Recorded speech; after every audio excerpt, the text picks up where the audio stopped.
Hey friendos, welcome to another SpellForce Freecast. We are here on Fortress Stoneguard, and in the yellow color, this is Saitama, also known as King Bob, playing as the Orcs. Now on the other side of Fortress Stoneguard, the far side, that is interesting because it's normally the top side you would see people at, but anyways, this is Don Hyperion playing as the Dark Elves. Now this is played on the eventual balance patch mod run by Galactic and other top competitive players. There are a bunch of notable changes. For example, the Goblin will no longer be able to summon the Golem at level 5, but rather it's going to be a level 6 skill. Still better than the level 7 it used to be, but somewhere in the middle is where we end up. And for the Reaper, he just doesn't have as strong of a blood shower, basically, so less sieging in this early game. The infiltrator spam has been calmed down a bit. Should be interesting. Also, do apologize for the lack of uploads as of this week. Just been extremely tired and wasn't able to keep up with the YouTubes. I'm trying to rectify. Also been working on the RTS Masterminds podcast thing, which you can already find the first episode of on my channel, as well as that of Wave War Strategy. We're working on distributing it on all sorts of podcast platforms. Coming soon. Alright, Goblin Warlock will be creeping all the way up here. Interestingly, taking the Godstone sector rather than the iron up here. There's a lot of iron, 750 in these 12 o'clock, 3 o'clock, 6 and 9 positions. And it looks like they're gonna meet in the top right, which is super interesting. That's the interesting part really with these cross spawns. You never know where the other guy's gonna go, and you need to scout to find out about the pathing. Now, the Spectre has been eyeing this spot, the Spider has been eyeing the middle, so by process of elimination, now Don Hyperion knows that they'll meet with King Bob over here. Dark Ensign is upgrading, which means the Go-O will basically have absolutely no chance of stopping this.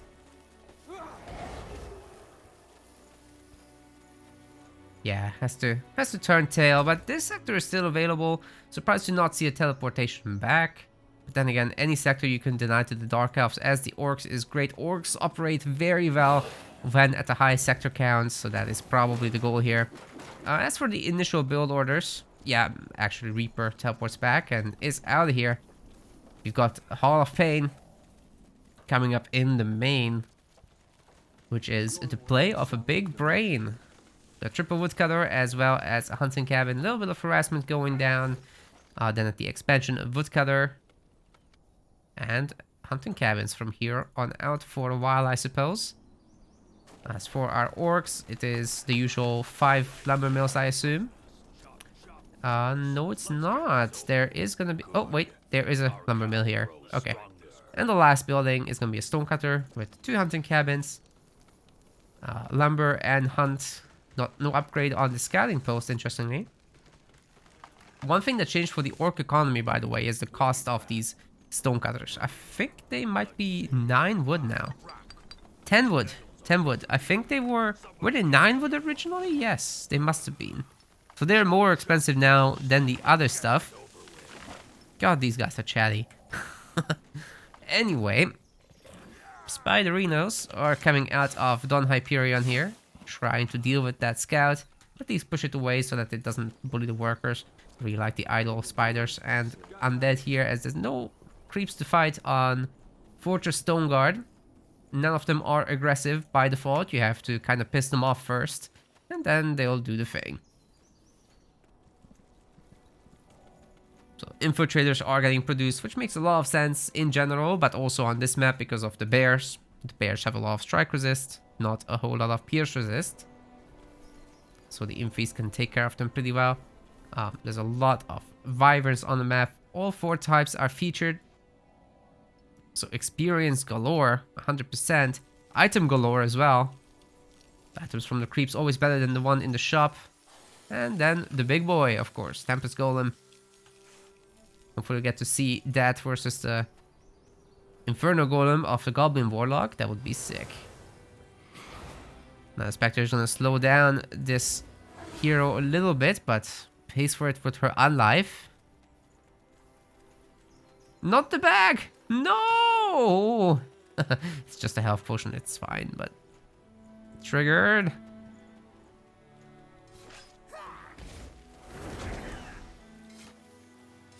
By the way, guys, when is this gonna hit? It's gonna be a first day on the Saturday this week after the video. So 2 days after this releases, there will be a SpellForce free 1v1 tournament as well. I hope you guys can join that. Should have probably shouted that out earlier in the video. But it's the first qualifier of the Meta Place League Season 3. The total prize pool is going to be at $500 in the tournament. Oh, in the league rather. But there are going to be 3 qualifiers first. So it's one big tournament at the end. And you have to qualify for it. Anyways, the Dark Elves, when they attack in foreign territory, can apply this new little curse, which reduces enemy attacks, I believe, if I remember correctly. Should see something coming through, but only from normal attacks, I believe. There it is. Taunted, so it reduces the attack damages of enemies if you're in territories of others. For the orcs, I believe they gain also something along those lines. I don't exactly remember what it was, but that's something that this mod does as well. We're about to enter Dark Elf territories, so we should find out what it is momentarily. Looks like it might be a damage increase, and it's not particularly... Oh, there it is. Boon needs a new icon, I assume, because this is like the regeneration thing. Yeah, they gain some attack. The Dark Elves actually keep the territory bonus. I assume everybody does. But yeah, with all these, Scoundrel, the flag is taken over. And King Bob, aka Saitama, can just keep going. But as more infiltrators come in, the Dark Elves will be able to fight back at least a little bit. No real issue for the Goblin Warlock. As long as you spread out those infiltrators a lot, you can get rid of the ability to chain lightning them. So I do like the way Don Hyperion is doing that, but these guys are no good in melee. Look, the Scoundrel, they have pierce resistance, right? Currently nerfed by the Reaper there. About to go away though. Yeah, so pierce resistance, 25% base, and can be buffed by this Goblin Warlock. And then they do strike damage, right? Infiltrators are not resistant to strike. Quite the opposite, in fact. Anyways, should be seeing tier 2 here from our orc player. And no doubt coming in will be the Iron Mine soon. In fact, already here for seeing that. This is now Frontier Post. And getting upgraded to a fortified outpost makes it impossible for the Dark Elves to siege it down until we have level 5 on this Reaper. So I think that should be probably treated as a priority here. Going for all sorts of creeps around the map. Taking down the Iron Mines is possible, but I think it will come at the cost of infiltrators, and that's not cheap. Right now, King Bob is kind of catching up in terms of population with Don Hyperion. And you don't want that. You want to stay ahead as long as possible in these early phases. Kill as many Scoundrel as you can. So that when the Hunters hit, you have some units left over to defend yourself. And hopefully level 5 on that Reaper. Because if you don't, the Hunters will be giving you a bad time. Iron Mine at 24 health. Somebody please tap it. Oh my goodness. Don Hyperion, please. Don't lose the Reaper. How are we doing with that Reaper? Oh, jeez. Iron Mine does survive in the end. Now, King Bob, aka Saitama, does not have the resources to repair it just yet. But he's about to. He's got 29 food. So a lot of that is no doubt going to go into Vorks. Maybe he's just saving up. Maybe it's just all gonna be iron units. But I see a lot of Scoundrel. That costs a lot of wood actually. Each of them, well, each pair of them costs 2. So that's not nothing. Going after the Dire Bear now. We have 2 Halls of Pains for Don Hyperion. Actually, it's the 3rd one coming up as well. No tier 2 just yet. But yeah, the Reaper's in. And that's a level 4 for him. Almost level 5 has been achieved. So I'm curious what he'll do. I'd love to see a pickup on Lingering Curse, but that's not going to be the case. Instead, went for triple Arcane Force. That will empower this Corruption a little bit. Then later you can pick up Corruption level 2, be a bit more mana efficient, I guess. Still, the double weakening is better. Now, the Gobble is going after the Dire Bear themselves. And here's the thing. Saitama's Goblin Warlock is already level 4.2 or 3 rather. This Dire Bear is going to give a lot of XP, and from here you can immediately teleport up to this other sector where there's another Dire Bear. So if you're Don Hyperion, I think the situation is about to get dire. At level 5 here for the Goblin Warlock, he'll be able to access Chain Lightning level 2. Not summon Golem, however, which means that the order of operations kind of changes. Life Bloom level 2 is picked up, which is going to increase the damage from 120 to 144, and the poison damage gets doubled from 4 per second to 7. Nearly doubled anyway. That's pretty good. Chain Lightning damage massively increased as well. Don Hyperion working on the second bear as well and finishing up.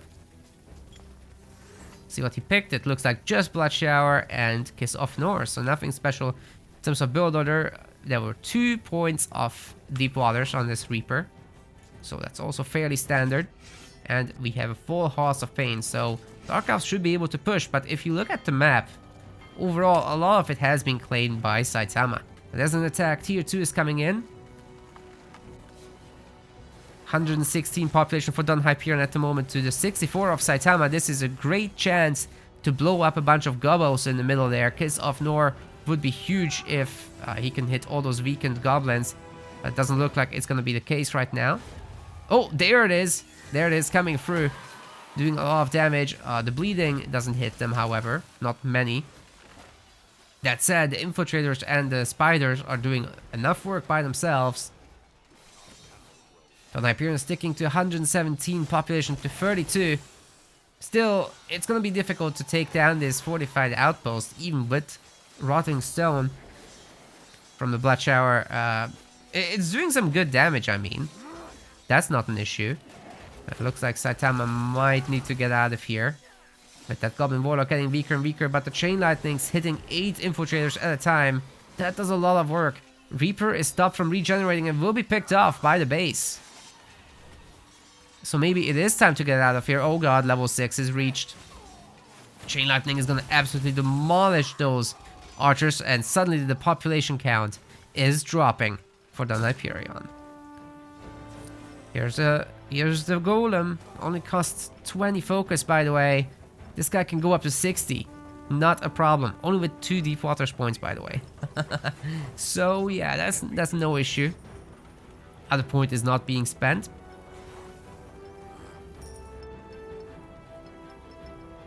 I'll quickly look around to see if we can find all the iron mines. That's 1, 2, 3, 4, 5, 6, 7, 8, 9, 10. Oh my god. 10 plus iron mines. I don't even care to count past 10. Because it's going to be difficult to spend it. King Bob currently does not have a lot of iron. So doing a good job of spending it. But it's about to go cray-cray. Spire of Souls coming up at the front lines for Don Hyperion. That's the first one.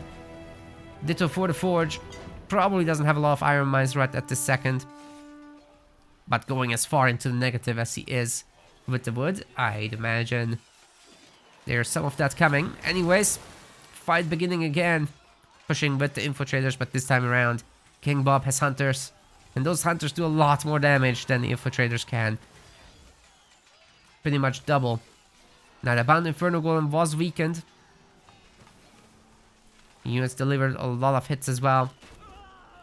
Interesting that the balance mod kept it strong, but rather locked to level 6 than to nerf it and lock it and keep locked it keep it locked to level 5. Either way, I guess it works. It goes boom. Hunters are still up. Although there was some nice damage going down, the infiltrators are just no match. And it looks like Saitama should be able to push through. Reaper getting lower and lower as time passes. Brute being an incredibly good tank as well against these infiltrators, and Chain Lightning just finishing them off.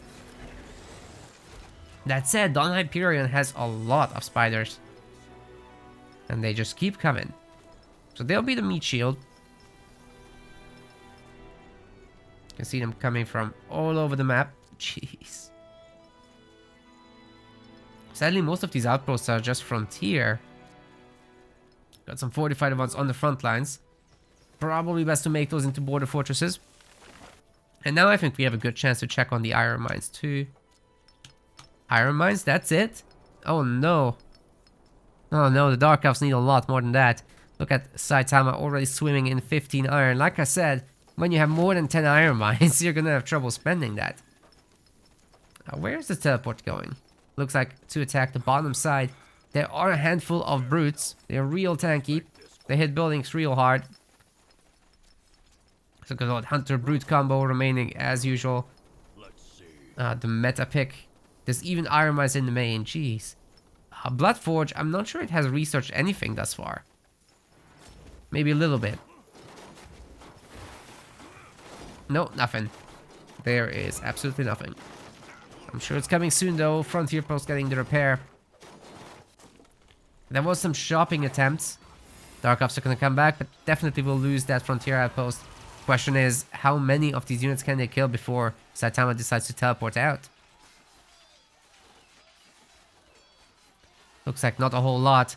Bunch of hunters get caught. The Dark Ops are re-upgrading this, but the choke point favors the orcs a lot here, as they can throw down that Fire Nova totem. The Bound Inferno Golem also incinerates people around it. Look at all those spiders at low health. Jeez. That hurt for sure. I'll fight that Dawn Hyperion wants to take again.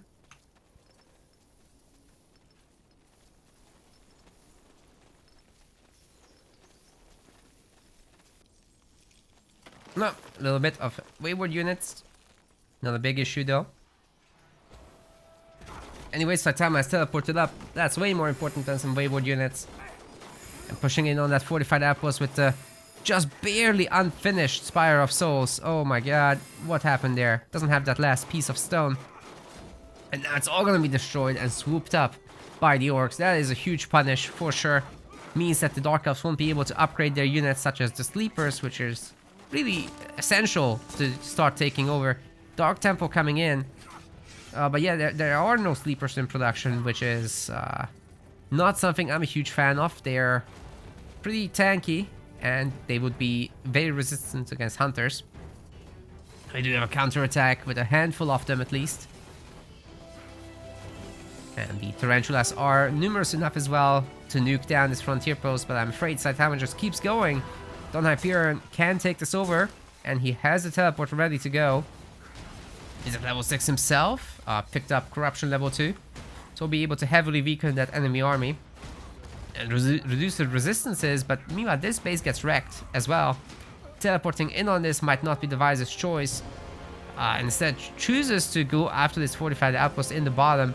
No tier 3 coming in, so Saitama more than happy to keep going with what he's got. And we've got a teleportation in, flanking the enemy. And should be able to catch the Reaper there. Actually, he's really out of position compared to the army. Should be no problem for the Hunters to keep chasing. Kiss of Nor will be useful, but doesn't do all that much damage without weakening. And the Reaper goes down to just a small pool of four Hunters there. They already dealt some damage before that. Now the Brutes will be tanking the Spiders, absolutely no problem. They're strengthened by this armored boon that they get from being nearby totems. They're also getting healed by the healing totem, including the Bound Inferno Golem, by the way, who hasn't really needed a lot of resummons thus far. And that's the entire army of Dawn Hyperion gone. Those spiders are kind of trash units. Not in the sense that they're bad, but they're low quality compared to this tier 2 ball that Saitama has. Spire of Souls finally completes. And it's gone. So you know what that is? The previous Spire of Soul was lost as well. So that's Don Hyperion losing out on as much as 40 stone. 40. It's gone. It's there on the ground. What's left of it, at least. It's not a full refund when you destroy a building, but resources nonetheless. So I'm about to mix out on the tier 2 army composition. Nothing but tier 2 units are very difficult to deal with. You kind of need Dark Elf tier 3 or at least mass sleepers in order to deal with that. Maybe the beetles could do something, which are actually buffed on this patch. Do we at least have items on this hero? Because, oh no, the no equip situation. I've seen him go to the shop before. Should have checked this, but yeah, we have a no equip situation. The resistances of the Reaper will stay low. And those hunters will remain a serious threat to him. So honestly, Saitama can just dive with those hunters and go after the hero directly. We are seeing some kills on these brutes, but they don't have that much damage against units anyway, as 30 of their damage is bonus against buildings. That you can see here. So it's not really 138, but out of that, 33 is just bonus against buildings. So that is how Saitama uses them. Just directly goes for the building. The hunters can take care of the hero, one-shotting it. Oh my god. I'm not even sure the armor would make a difference, but I personally, when playing Dark Elves, really like to pick up the blood armor skill, which gives you some extra 1000 health essentially if you have enough echo stacks. But he dead. Don Hyperion has to give up, as there's no way of stopping this yellow tide over here. Saitama did very nicely and takes the win here. So yeah, more of these replays coming in on this eventual balance patch. But you guys can also send me stuff on Discord always. Feel free to do so, and play in the MetaPlays tournaments. We'll be casting that on the MetaPlays channel. Subscribe to that as well as here. See you in the next one.